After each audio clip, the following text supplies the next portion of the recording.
Dios les bendiga, amados hermanos. Un domingo más, que ya estamos casi a punto de terminar el mes de junio.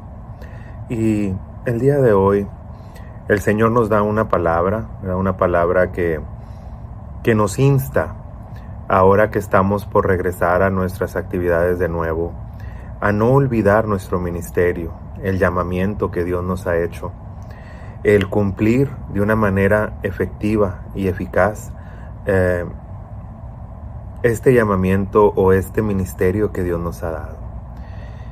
En estos tiempos yo creo que algunos han dudado si van a seguir en el ministerio. Algunos líderes de la iglesia tal vez han dudado si continuar o no, especialmente con todo lo que está pasando.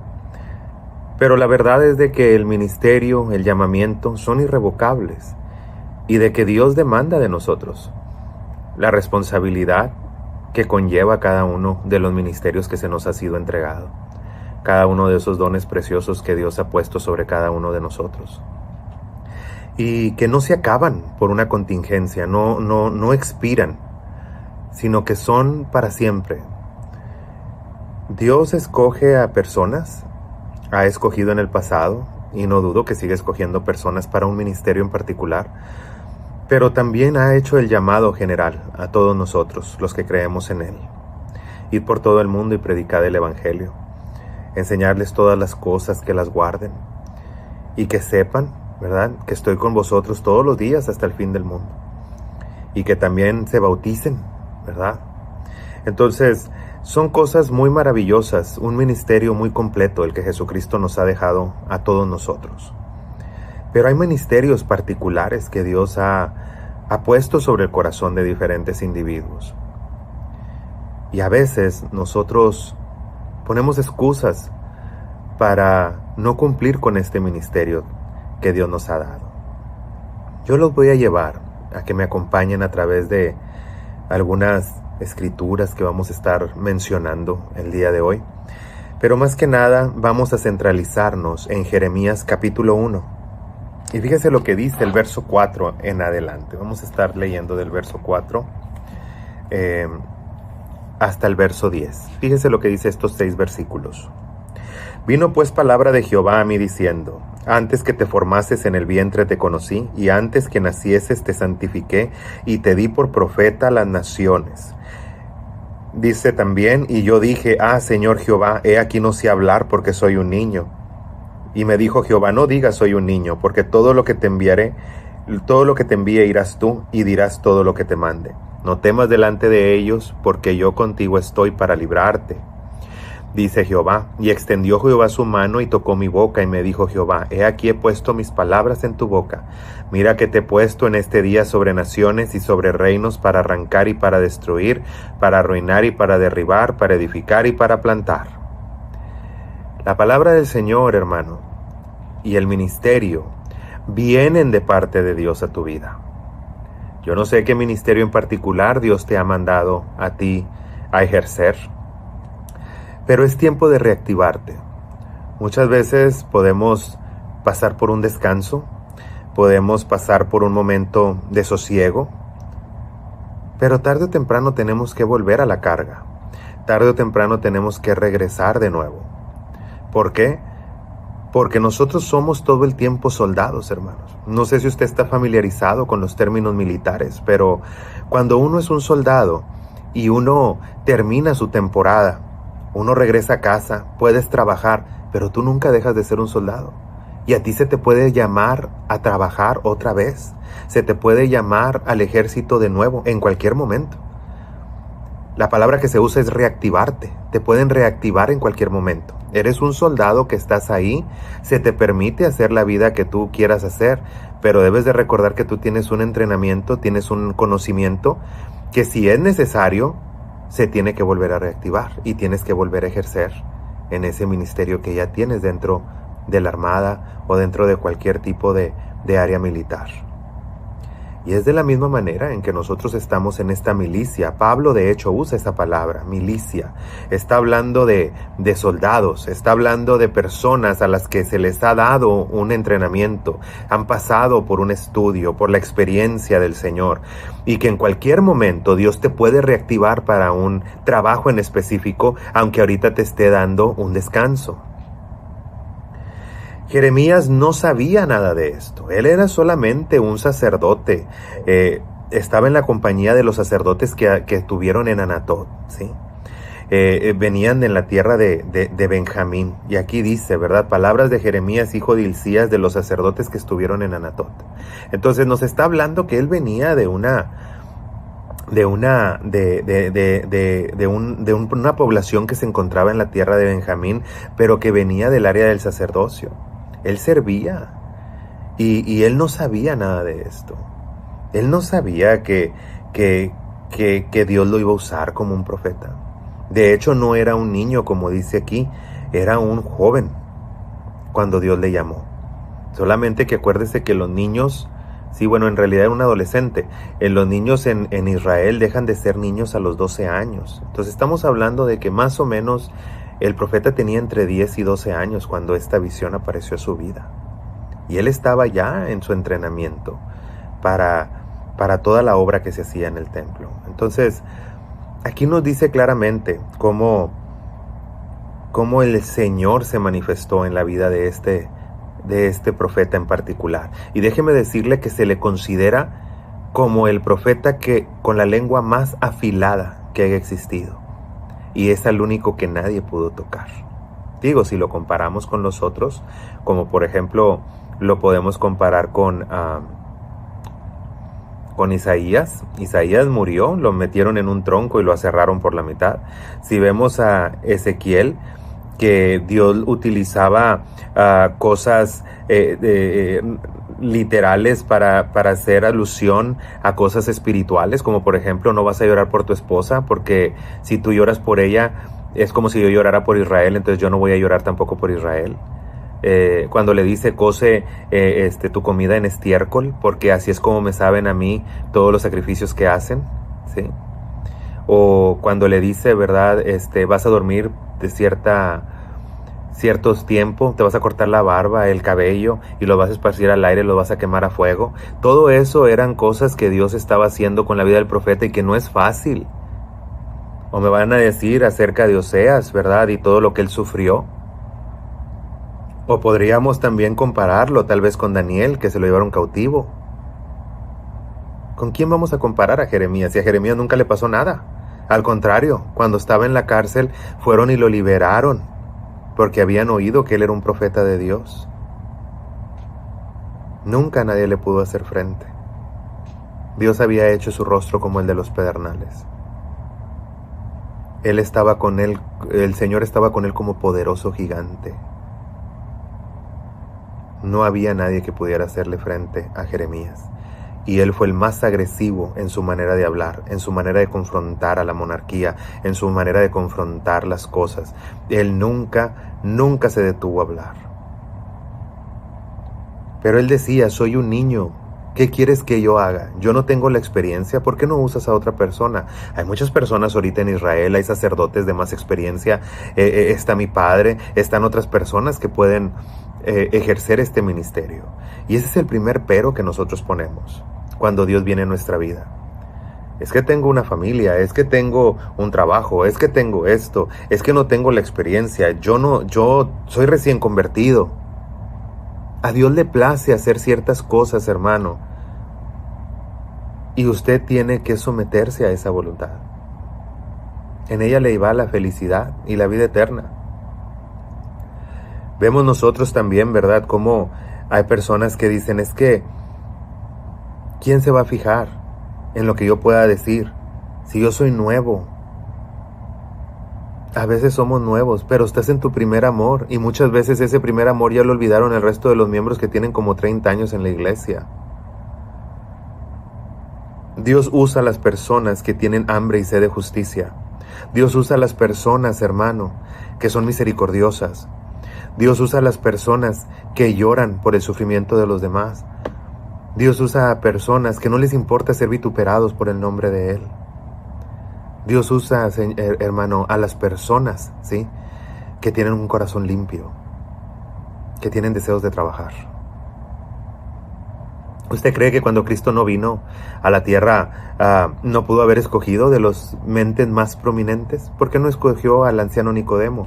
¿Por qué no escogió a Jairo? ¿Por qué no escogió a otros grandes de las sinagogas para hacerlos sus discípulos? ¿Por qué gente del vulgo? ¿Por qué gente ignorante?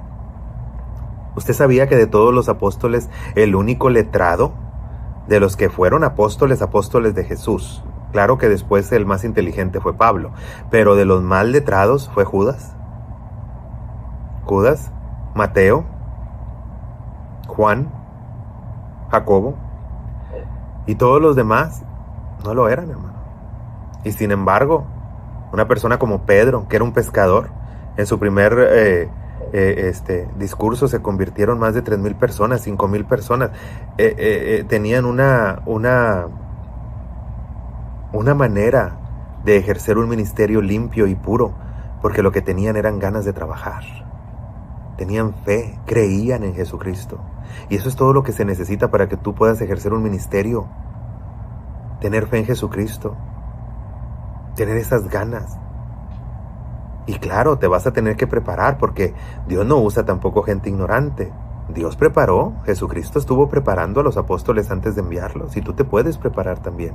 Pero no significa que te tienes que esperar 30, 40 años dentro de la iglesia para que puedas ejercer un ministerio. Jeremías era un niño, recuérdelo. Y cuando nosotros venimos al Señor, somos niños. Acabamos de nacer. Somos niños que estamos a punto de entrar a la adolescencia y que Dios le complace hacer uso de nuestras vidas. Y que es un honor, hermano, hacerlo. Hubo muchas personas en el pasado, como les había mencionado anteriormente. Moisés fue uno de ellos. ¿Quién soy yo para ir delante del faraón, si soy torpe de habla? Y el Señor le dijo, tú vas a ir a hacer lo que yo te diga. Y cuando vayas delante de faraón, le vas a decir, yo soy, me envía. Y tú vas a ser Dios delante de faraón, y tu hermano Aarón va a ser tu profeta. Tú vas a tener un ministerio muy importante. Tú vas a ser mi representante. Y es lo que es un siervo de Dios, un representante de Dios en la tierra. Y que a veces tenemos en poco ese ministerio, hermano. Y le sacamos la vuelta. Tú que me escuchas, ¿cuántas veces no has oído a Dios que te está hablando? ¿Cuántas veces no has sentido ese fuego que arde dentro de ti? Y que tratas de sufrirlo, pero te vence, es más fuerte que tú. ¿Cuántas veces no vas a decir, yo no voy a ser un ministro porque yo no quiero esa responsabilidad? Yo no voy a dedicarme a esto porque esto conlleva a cosas que yo no deseo. Mas sin embargo dentro de ti hay un fuego que te quema. Y tú nos puedes convencer a todos de que tú no estás hecho para esto. Pero hay una voz, una presencia que no te deja en paz. Una presencia que te dice todo el tiempo, te estoy esperando.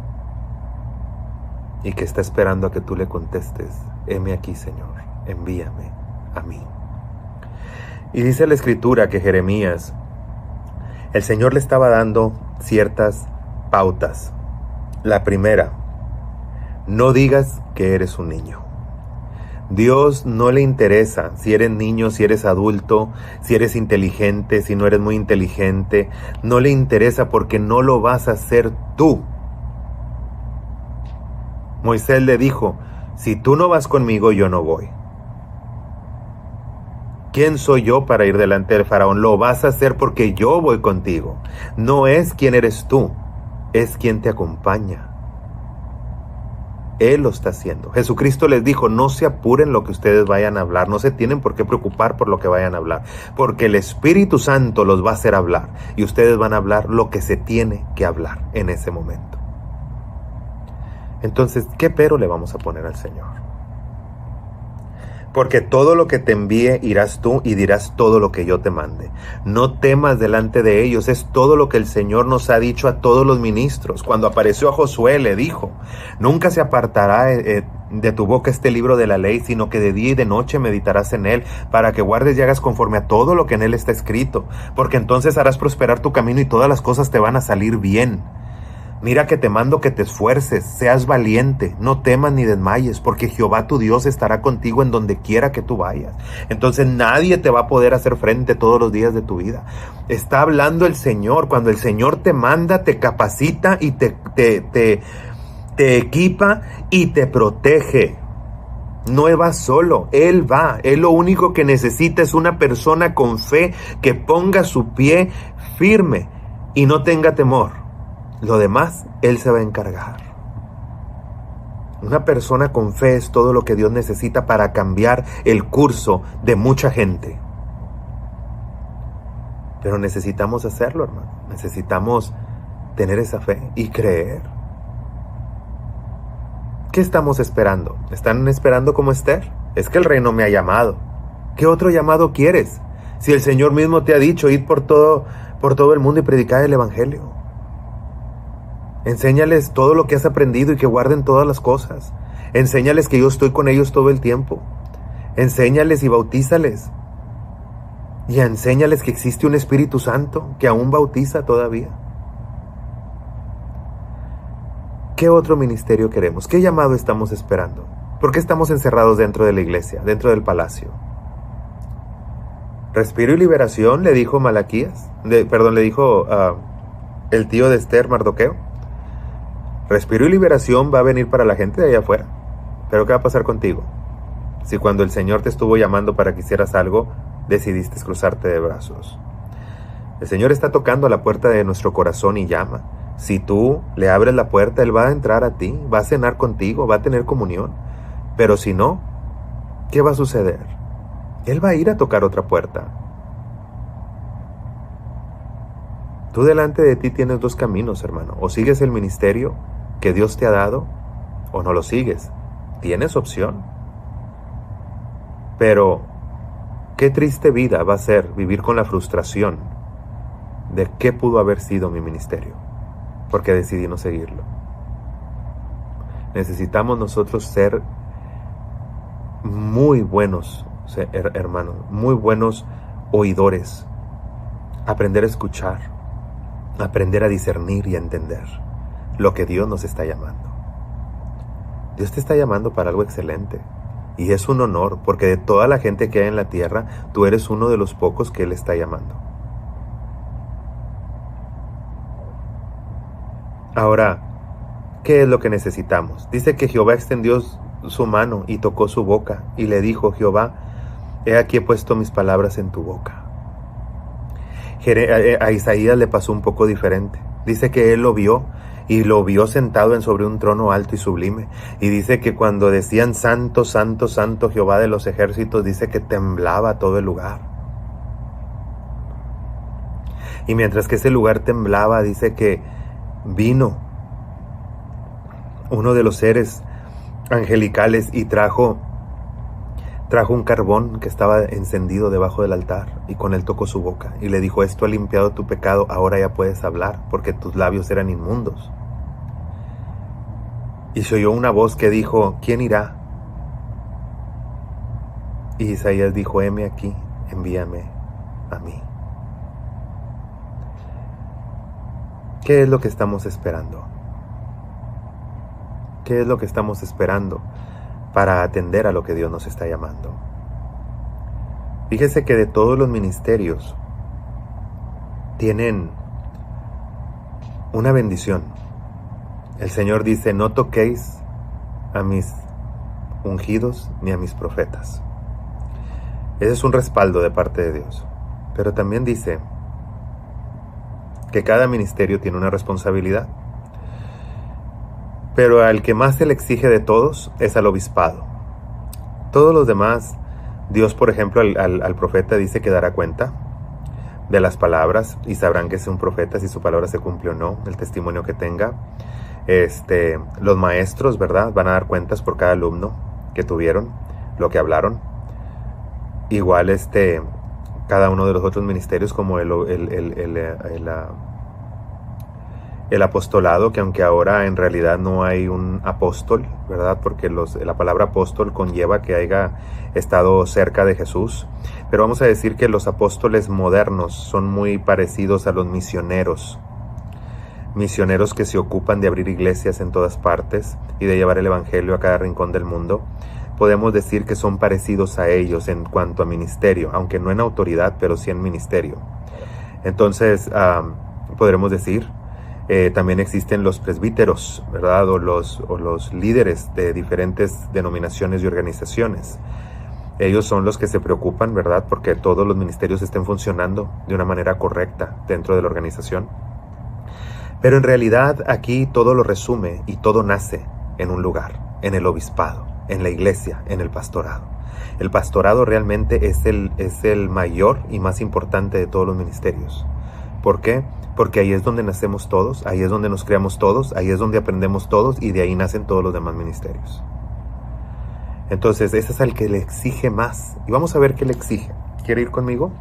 Fíjese lo que dice, si va conmigo a primera carta a Timoteo. Si gusta acompañarme, vamos a ir para allá. Y fíjese lo que dice el capítulo 3. Palabra fiel. Esto está hablando de que son normativas, ¿sí? Que ya venían escritas desde los tiempos levíticos, pero que de alguna manera Dios estaba trayendo una revelación hacia Pablo para que pudiera conjugar, ¿verdad? El sacerdocio levítico con el obispado cristiano, ¿sí? Vamos a ver qué es lo que nos dice. Palabra fiel. Si alguno anhela obispado, buena obra desea, ¿sí?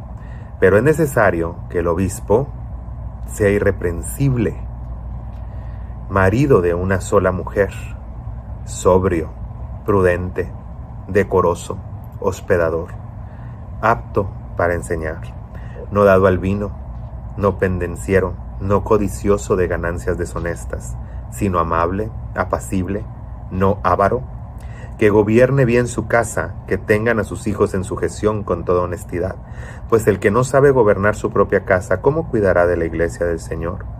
No un ignorante o neófito, ¿verdad? No sea que envaneciéndose caiga en la condenación del diablo. También es necesario que tenga buen testimonio de los de afuera, para que no caiga en descrédito y en el lazo del diablo. ¡Qué tremendo!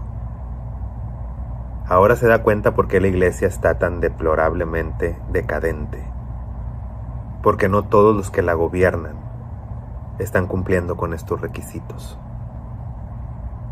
Ustedes ven ahí pastores, bueno, que se autonombran pastores, porque ahorita ya cualquiera puede ir, va ahí al non-profit, sacan una aplicación de non-profit y ya ponen una iglesia. En México también igual. En el resto del mundo me imagino que debe ser muy parecido. Ya ni siquiera tienen que pertenecer a una gran asociación. Cada quien hace lo que quiere y como quiere. Entonces no hay normativas para seguir, no hay reglas a seguir, ni siquiera tienen un patrón de conducta. Y mucho menos que sea bíblico, porque si lo fuera, se acatarían a este capítulo. Y no lo hacen.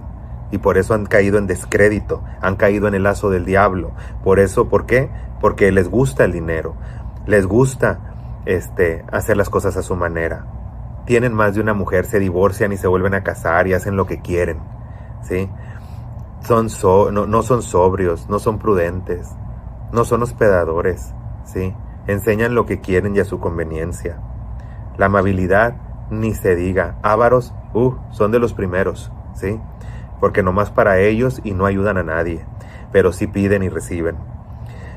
No hay honestidad, no hay sujeción a nadie, porque ellos tienen su propia iglesia y no le dan cuentas a nadie.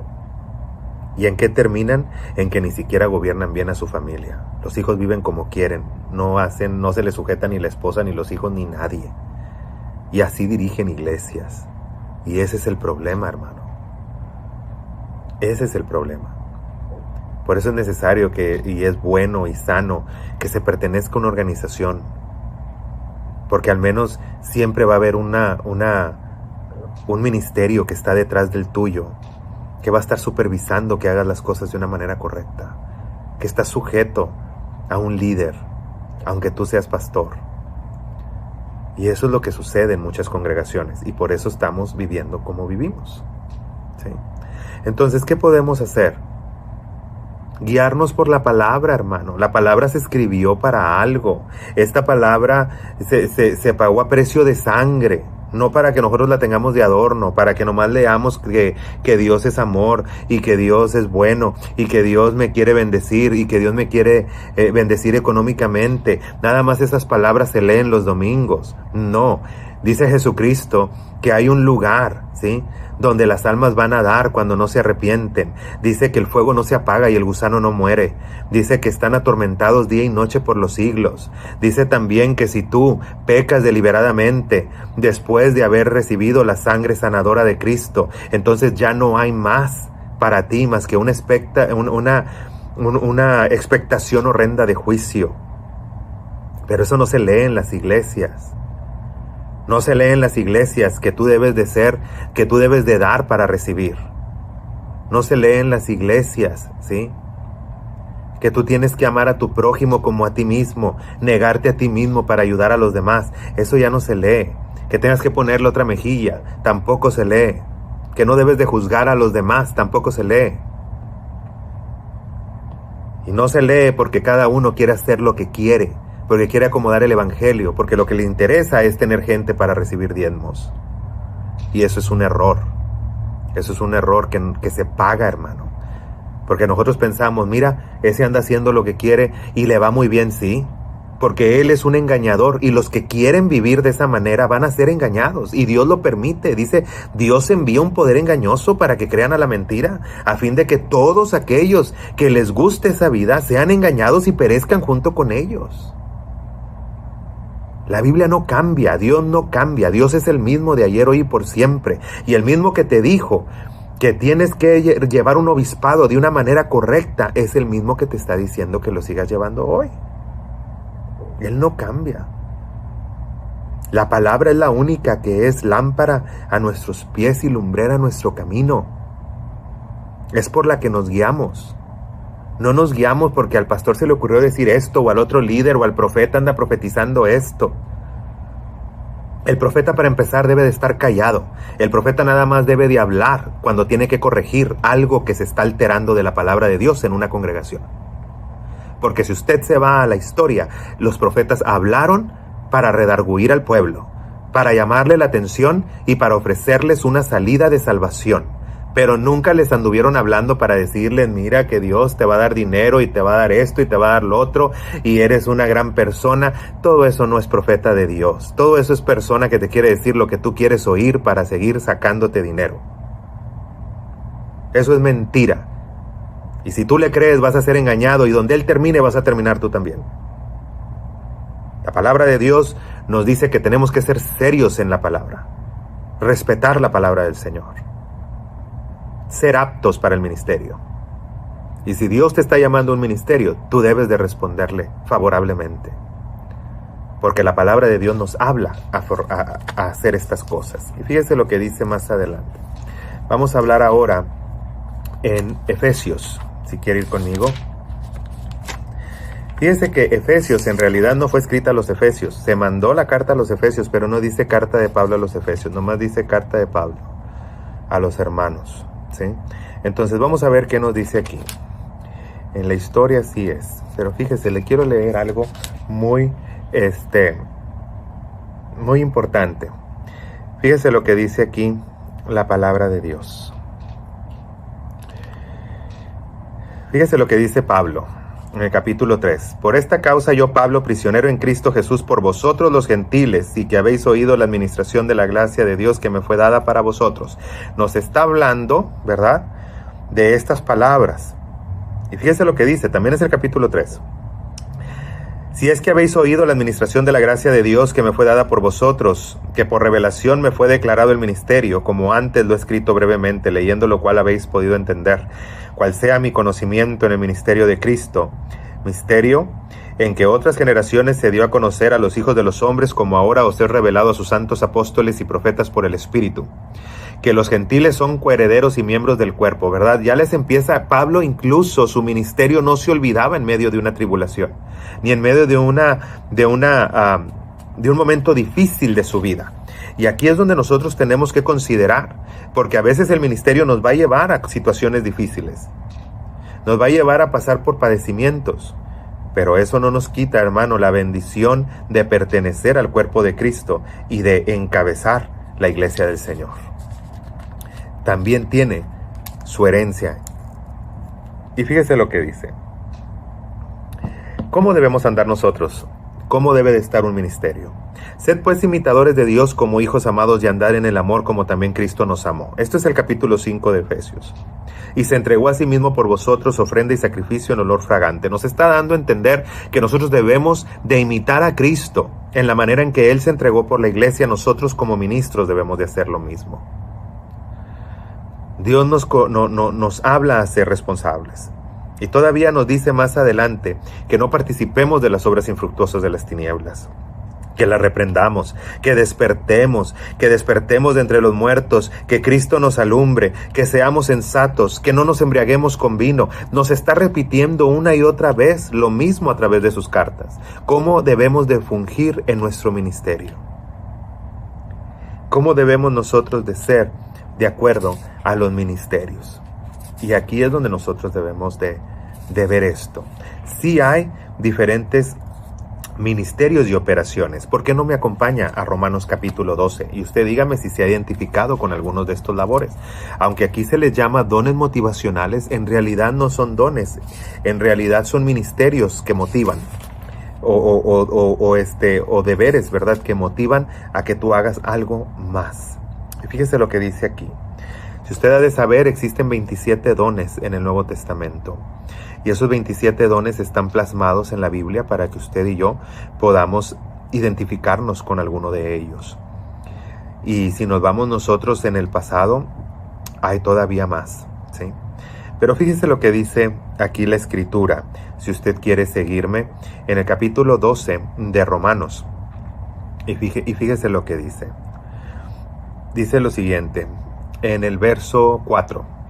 12:4, porque de la manera en que un cuerpo tenemos muchos miembros, pero no todos los miembros tienen la misma función, así nosotros siendo muchos, somos un cuerpo en Cristo y todos miembros los unos de los otros. De manera que teniendo diferentes dones según la gracia que nos es dada, si el de profecía, úsese en conforme a la medida de la fe. Aquí no está hablando de profecía como evento futuro, está hablando de profecía en la manera en hablar la palabra de Dios y hablarla, leerla, explicarla, compartirla, aplicarla. O si de servicio, en servir. Y esto abarca todo tipo de servicio que tú puedes hacer dentro de una congregación. Desde limpiar las aulas, desde limpiar los sanitarios, desde limpiar la congregación completa, hasta servir en cualquier tipo de ministerio dentro de la iglesia. Y dice aquí también, ¿verdad? Y el que enseña en la enseñanza, a los maestros, el que exhorta en la exhortación, los predicadores, el que reparte con liberalidad, ¿sí? A todos nosotros por igual, y el que preside, el que dirige, ¿verdad? Con solicitud, y el que hace misericordia con alegría. El amor sea sin fingimiento, aborreced lo malo, seguid lo bueno. Y nos habla de tener un código ético. Tenemos que aborrecer lo malo y amar lo bueno. Y aquí nos dice que seamos sin fingimiento. Esas son las reglas y normativas que Dios ha establecido para ejercer un ministerio y que se deben de practicar dentro de la iglesia. Y fíjese lo que dice todavía más adelante, porque no todo acaba aquí. Todavía hay más. Hay diferentes ministerios y eso es a lo que los quiero llevar. Hay también diversos dones. Ahora vamos a la primera carta de Pablo a los Corintios, capítulo 12. Y fíjese lo que dice y cómo trabaja Dios en conjunto con nosotros. Dice desde el verso 1, no quiero, hermanos, que ignoréis acerca de los dones espirituales. Sabéis que cuando eras gentiles se os extraviaba llevándonos como se los lleva a los ídolos mudos. Por tanto os hago saber que nadie que hable por el Espíritu de Dios puede maldecir a Jesús, y nadie puede llamar a Jesús Señor si no es por el Espíritu Santo. Ahora bien, hay diversidad de dones, pero el Espíritu es el mismo. El Espíritu capacita con los dones. Hay diversidad de ministerios, pero el Señor es el mismo. Jesucristo es el que nos dice de qué manera vamos a operar de acuerdo al ministerio. Y hay diversidad de operaciones, pero Dios es el que hace todas las cosas. Dios es el que nos va a delegar dónde y cómo vamos a trabajar. Ellos tres están trabajando en nosotros todo el tiempo. Dios decide en qué área y de qué manera vas a designar tu trabajo y desempeñarlo. Jesucristo te va a decir de qué manera vas a trabajar. Y el Espíritu Santo te va a capacitar para que puedas estar preparado para ejercer esa autoridad y ese trabajo. Y hay diferentes dones, nos dice, ¿verdad? Y ahí usted los puede buscar cada uno de ellos, palabra de sabiduría, palabra de ciencia, y hay diferentes de ellos. Pero necesitamos nosotros entender, hermano, la plenitud de lo que Dios está hablando. Y de cómo nosotros tenemos un compromiso con el ministerio que tenemos y que no lo podemos abandonar tan fácilmente. Tenemos que ser responsables en el llamado que se nos ha hecho. Debemos de ser responsables en las actitudes que nosotros tomamos. Tenemos que ser personas que se identifiquen con el dolor de los demás, que seamos misericordiosos para poder entender, hermano, lo que Dios está llamando a nuestra vida y a la gente que tiene necesidad. Y fíjense lo que dice. Quiero también leer, por favor, en el capítulo 4, si regresan conmigo, a Efesios. Cuando nosotros venimos a estar en el Señor Jesucristo, cuando nosotros venimos a ejercer un ministerio, ¿sí?, nos vuelve a decir y a hacer hincapié con lo mismo. Si ustedes van al verso 32 conmigo del capítulo 4. Antes sed benignos unos con otros, misericordiosos, perdonándoos unos a otros, como Dios también os perdonó a vosotros en Cristo. Si tú no has aprendido a perdonar, si tú todavía te ves afectado para poder justificar a tus hermanos, entonces tú no eres apto para el ministerio.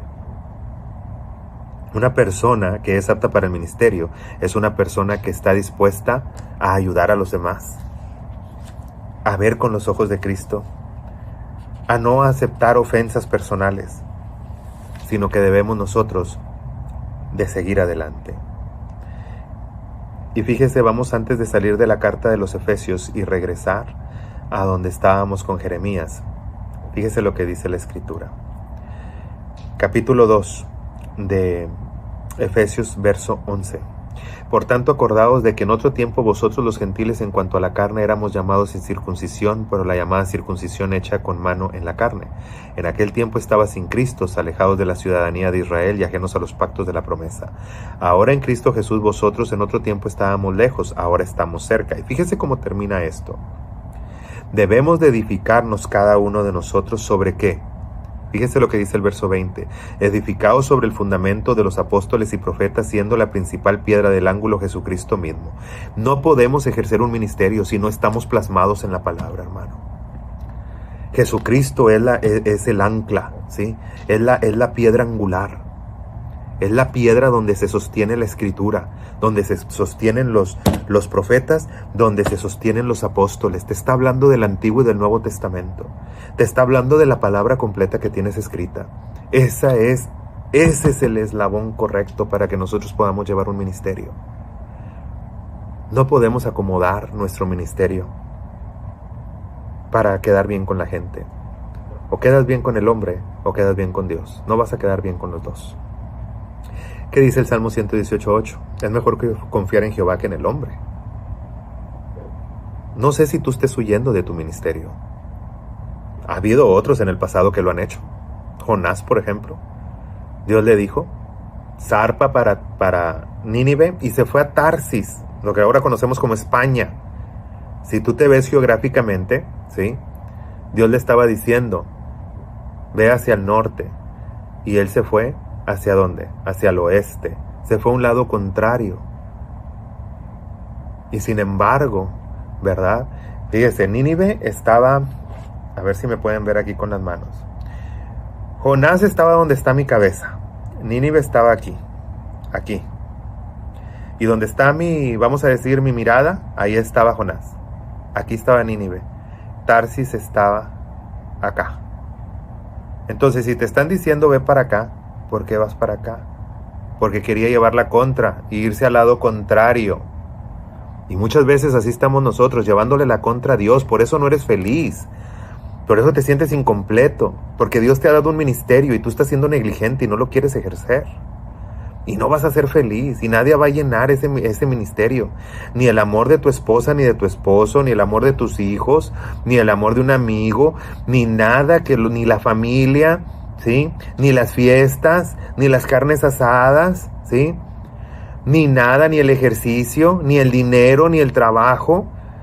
Nada va a llenar el vacío porque Dios te capacitó. Mira, para que mejor me entiendas. Vamos a decir que el corazón está aquí, ¿sí? En este pedazo de mi corazón solo lo puede ocupar Dios. Este pedazo de mi corazón lo ocupa mi esposa y mis hijos, que es mi familia, familia. Mis familiares, mis padres, ¿sí? También ahí vamos a dejar las amistades. Mis responsabilidades, trabajo, ¿sí? Dentro de la iglesia, fuera de la iglesia, mi trabajo también. Yo no puedo llenar con otro, ¿sí? Yo no puedo decir, bueno, quiero llenar este espacio donde no tengo a Dios, quiero llenarlo con mi esposa. No se puede. Quiero llenarlo con mi hijo, no se puede. Quiero llenarlo con mi familia, no se puede. Ese espacio nomás lo puede llenar Dios. Bueno, quiero llenar el espacio de mis familiares con mi familia, tampoco se puede. Tú tienes que tener lugar para tus familiares y para tu familia. Es que yo quiero entonces mi ministerio, ahí está vacío, pero, ¿sí? Pero lo voy a llenar con mis familiares y con mi familia. Lo voy a llenar yéndome a la iglesia y estando ahí con Dios. No lo va a llenar. Porque esta es otra responsabilidad. El único que puede llenar todos los otros vacíos es Dios. Pero Dios no te va a llenar el vacío del ministerio. Porque Él te ha llamado a hacerlo. Y Él no se va a contradecir, ¿sí? Entonces necesitas, hermano, no ser negligente. Si Dios te está llamando a un ministerio, a lo mejor no te está llamando a predicar. No te está llamando a irte a otro lado del mundo. A lo mejor solamente te está pidiendo que ayudes a tus vecinos, que les hables de Cristo, que les lleves un mandadito de vez en cuando, una bolsa de comida. A lo mejor te está poniendo en tu corazón que enfrente vive una viejecita solita y no tiene quien la vea y tú la puedes ayudar. A lo mejor te está diciendo que dentro de la iglesia de perdido recojas la basura, de perdido arregles la mesa que está desarreglada. Son ministerios, los acabamos de ver, servir, ser misericordiosos, llevar a los otros, ayudar a otros. Y dice que el que da al necesitado, a Dios le está prestando. Es un ministerio en acción. Nosotros porque estamos encajonados a que ministerio, o soy apóstol, o soy profeta. Mira, apóstoles ya no hay. ¿Sí? Todos los que se llaman apóstoles porque quieren un título. En realidad no existe, porque el apostolado conlleva otra cosa mucho más profunda. Y ellos lo saben. Si conocen la Biblia lo saben. Pero es un título que se ostenta, ¿sí? La verdad, nada más hay un presbiterio, que son los líderes de las organizaciones, que son los presbíteros. Solamente existe, ¿verdad?, el obispado, existe el profeta, existe el maestro, ¿sí? El apóstol no lo podían sacar de la Biblia porque existieron en su tiempo. El profeta moderno no está para escribir libros nuevos. El profeta moderno nomás está para hablarte a la luz de lo que se está cumpliendo. El profeta te va a decir, ¿ves esto que ya está escrito? Ahorita se está cumpliendo. Este es el tiempo. Eso es lo que el profeta te va a decir. Estamos viviendo en estos tiempos que la Biblia ya dijo. No que sabes que tengo una revelación nueva y el Señor me habló y ahora yo voy a escribir mi propia Biblia. Todo eso es puro cuento. Eso no es de Dios. Y aunque un ángel se les aparezca, no es de Dios. Dice la Escritura que ya no hay otro fundamento, es Cristo, y no podemos edificar en nada que no esté ya sobre la Biblia. Si tú haces otra cosa, bueno, pues lo estás haciendo sin Dios. Entonces la Escritura aquí nos habla claramente, que nos dejemos de tanta ideología. Ahí estamos con el patrón de que si no ejercemos algo en la iglesia no estamos sirviendo a Dios. No es cierto. Tú puedes ayudar allá afuera, y de hecho estás haciendo más de los que estamos ayudando dentro de la iglesia. Ama a Dios con todo tu corazón y Él va a poner en tu corazón lo que tú tienes que hacer. Él te va a dar una inclinación a hacer algo. Porque nadie que tenga a Cristo en su corazón va a estar quieto sin hacer nada por los demás. Es imposible que tengas al Espíritu Santo y a Cristo en tu corazón, al Padre, y que tú estés sin hacer nada. Es imposible. Porque hasta si das un vaso de agua al que lo necesita, es un ministerio. ¿Qué excusa estamos esperando? ¿Qué excusa vamos a dar? ¿Soy un niño? ¿No puedo porque no sé hablar? ¿Cuál vamos a decir? ¿La de Jonás? ¿Voy a huir de tu presencia? ¿Allá me voy a ir lejos donde no me pesques? No había barco que lo trajera. Dios usó un pez muy grande para traerlo de nuevo. Y se enojó todavía el profeta. ¿Para qué me traes? Si como quiera los ibas a perdonar. ¿Para qué querías que viniera a hablar? Si tú como quiera ya tenías un plan trazado. Sí, sí lo tenía. Y sí los iba a perdonar. Pero tú tienes un compromiso. No puedes ser negligente con tu compromiso. Yo no soy el que está tocando a la puerta de tu corazón. Es Dios. Pero sí te voy a decir una cosa. Si decides tomar el ministerio, sé íntegro. Aunque seas uno en 1,000,000 o en 10 millones, o a lo mejor el único en todo Estados Unidos. No sé, porque solamente Dios conoce los corazones. Pero sé íntegro. Sé íntegro. ¿Y sabes qué es lo que te va a dar esa integridad? Que en realidad tengas temor de Dios. Porque si algo vemos en los ministerios de hoy en día es que no tienen temor de Dios. ¿Por qué tú crees que cuando estoy predicando ahorita que no está la congregación estoy aquí sentado? Yo puedo estar ahí arriba en ese púlpito, ahí puedo estar y te puedo estar predicando desde ahí. Pero yo tengo temor. A ese lugar se necesita muy buen carácter para poder ejercer ese ministerio. Recuérdalo siempre. Que Dios hable a tu corazón. Y nunca te olvides de que el ministerio lo da Dios. Pero Él está esperando que tú digas heme aquí. Y si vas a decir heme aquí, Dios no demanda mucho. Nada más que tengas temor de Él y que ames a tu prójimo como a ti mismo. Recuérdalo siempre. Dios te bendiga y recuerda que el Señor necesita enviar obreros a su mies, porque la mies es mucha y los obreros son pocos. Yo te invito a que empieces a ejercer el ministerio que Dios te ha llamado, pero que lo hagas con eficacia, con excelencia y sobre todo con temor de Dios. Dios te bendiga.